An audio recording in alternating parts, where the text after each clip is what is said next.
And not even that, parang, have I done my purpose? Oo. Kumbaga parang pag humarap kaya ako kay Lord, masasabi ko kaya na, "Lord, yung binigay mo sa akin na talent, ito 10 times." Or wala akong nagawa. And Mm. then I think just few Sundays ago, Hmm. mga within 1 month lang, Oh, the gospel was about the rich man and Lazarus. It's anong the kwento nun? story of a rich man na kumakain ng masarap na pagkain. Okey. Tapos there was Lazaro, pulubi, Hmm. na trying to pick up yung mga natatapon lang para meron din siyang makain. So, Siya si siya Lazaro? si Lazaro, yung pulubi. They both die.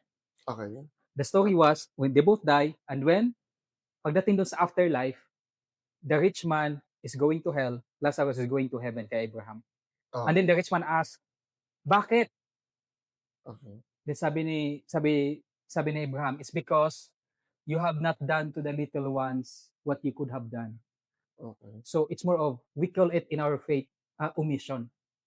It's Hmm, not doing. So it's not enough that you do not do bad. okey. Yes, wala kang ginawang masama kung may ginawa ka bang mabuti para sa Oh, mga taong nangangailangan. mm. Sabi ko, okay, kung yun pala yun, so I wanna follow God's plan for me. Ano ba yung gusto niya gawin ko? I wanna listen more to Him. I wanna obey Him.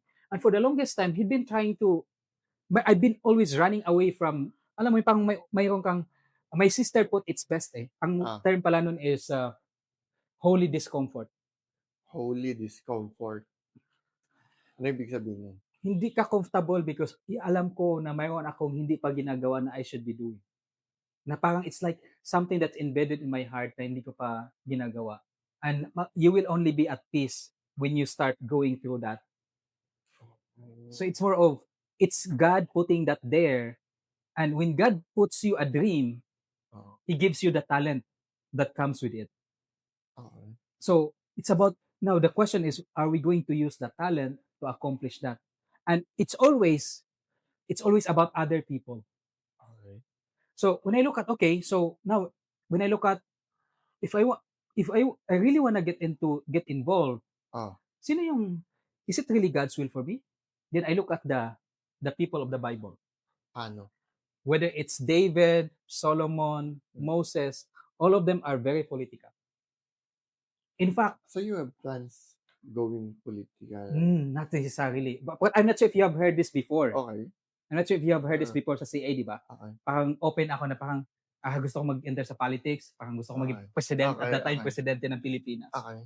But right now, hindi naman. I also realized na I don't have to be there to already start contributing. Mm. So, but at the same time, nandun ako sa point na I wanna start sharing my views, my vision of where the country is going and ano yung pwede nating magawa, and I don't subscribe to na kasi ganito ka lang, wala kang pwedeng gawin, because mayroon, totoo lang. And as simply as voting correctly. Okey. Okay? So parang, nandun ako ngayon na I just wanna air out. And this is the reason why I started this podcast.